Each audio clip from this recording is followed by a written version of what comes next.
Hello everyone, and welcome back to my channel. My name is Felicia Perez, author. I am the author of my book. It is called My Unheard Voice by Felicia Perez. It is available in Amazon, an ebook, paperback, and hardcover. And this is also enrolled in Kindle Unlimited for Kindle Unlimited subscribers. So in this video, I'm going to talk more about Chapter 4. The last two videos were focused on Chapter 4 because it was a long chapter. It is between the ages of 10 and 11. And I think this chapter was longer than the previous chapters because I remember it more. And I'm not sure if that's because I was older or if it was because it was more traumatic. I'm not really sure, but I do remember these years a lot more than I remember my younger years. So in this video, I'm going to focus on what happened after my last video, which was in my last video. That's when the mass routines started. You know, my mother had moved into an apartment in town after their house burned down, you know, at the ranch. Anyway, so in this video, I would say I was probably 11 by this time, and my mother and stepdad had moved away from the apartment, and they had moved into town, into another home. I'm not going to talk, you know, to detail about whose house that was or anything, but that is in the book. I'm just going to refrain from saying any of that on these videos. Anyway, so we moved into another home, and you know, I was excited because, you know, I was, you know, thinking the mass routines were over now. You know, things are going to be different. You know, it's in town, so it's closer to my dad, you know, so I was excited. You know, I was, you know, thinking things are going to be different. And this happened like the very first day that we were moving back. You know, it wasn't, you know, I have many more memories, you know, from later on in this new home, but that's a separate chapter, and that's a whole lot worse than, you know, than this video is. So we were in the process of moving, and he had, you know, told my mom that that we were going to go back to the apartment to make sure it was empty and to bring whatever was left. Of course, I didn't want to go, and I said, no, I don't want to go. But he said, you know, you have to go and you have to help me. You know, stop being a whiny little kid, and, you know, you're going to come and help me. So I did. You know, I didn't complain. You know, I was always so scared of him.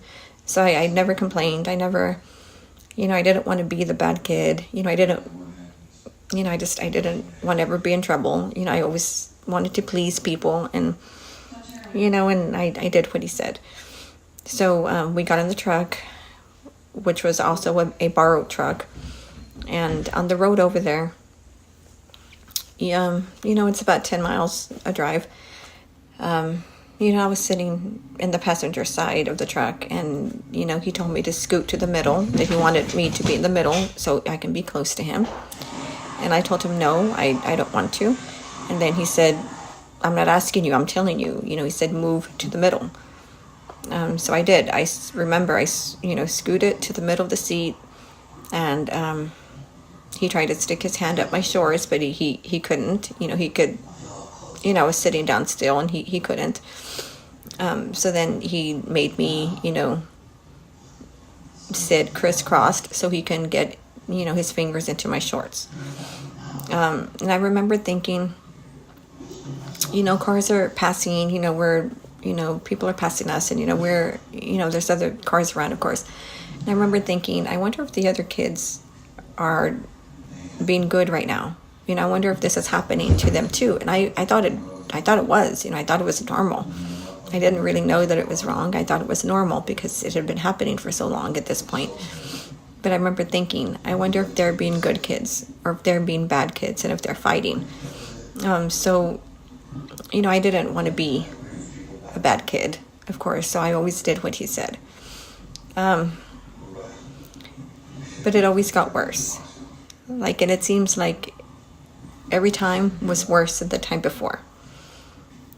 So this day, we got to the apartment, you know, we walked up the stairs, and I noticed that the apartment was empty.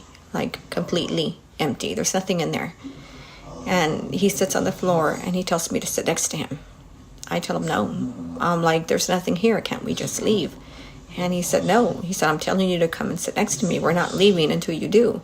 And I told him, no, please, I don't want to. Just take me back to my mom. And he said, no. So I remember sitting right next to the door, and he was sitting, across the room, and he laughed at me.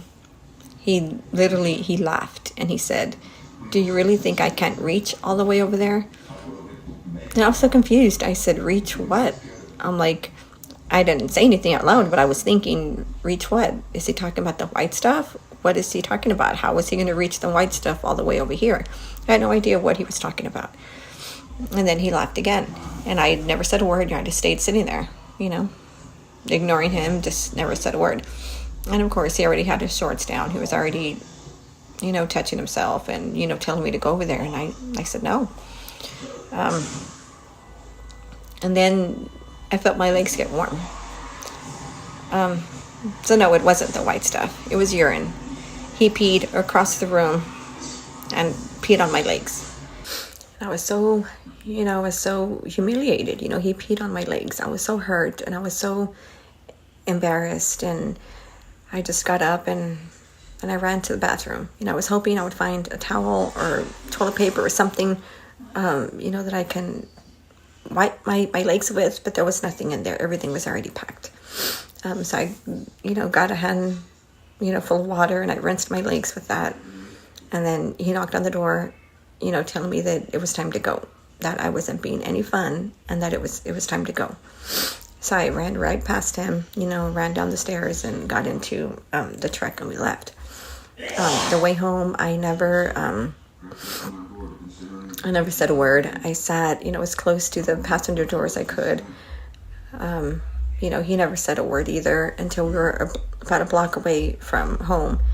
And that's when he said, I'm going to tell your mom everything. He said, I'm going to tell your mom that you are being such a bad girl. And I'm going to tell your mom everything that you've been doing to me. As if I had any choice in the matter. He acted like I did this to him. And I was just pissed, to be honest. I was mad, and I really didn't care. I didn't tell him anything, but I really didn't care. I actually wished that he had told my mom. I actually, wished. I said, I was thinking, I wish you would just tell her. I wish you would tell her. I hope you tell her. I wanted it to be over. And I figured if he told her, it would finally be over. Whether she believed him or not, I thought it would be over. So when we got home, I walked in. He never said a word. He didn't say anything. And my mom asked me a question when I got there, and I ignored her. And I went straight to the bathroom to take a shower and, to wash my legs. When I got out of the shower, she was mad at me because I was rude. And, she told me that, I remember her telling me that she was upset and that I was very rude and that I was very disrespectful. And I remember yelling at her, and I told her, I hate you so much. I told her, I hate you. I hate you so much. I told her, I hate you so much. And I said that because I was so hurt. Of course, I didn't hate her. She was my mother. But I was so hurt. Because all of this had been happening. She didn't know. I couldn't tell her. And he just peed on me. What kind of a human pees on a child? What kind of a human urinates on a child and laughs at it? He was sick. He was an asshole. And I was tired. I was done. I was broken. So after I told my mom, that I hated her, I ran to my room, I slammed the door, I buried my face in my pillow, and I cried. And I cried, and I cried, and I cried. Later on that evening, I came out, and, I hung out with my mom, but I didn't tell her anything. I didn't apologize either. We just ignored it and moved on.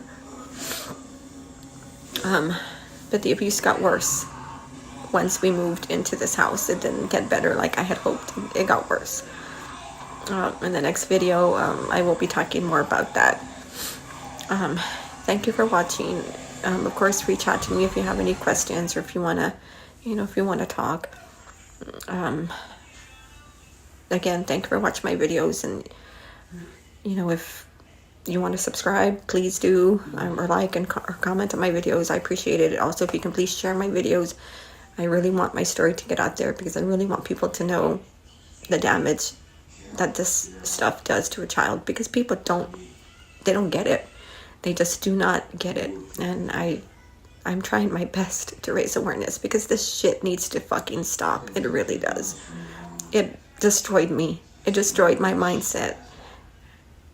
And I just don't want that to happen to anybody else. So I'm trying my best. Thank you. Bye.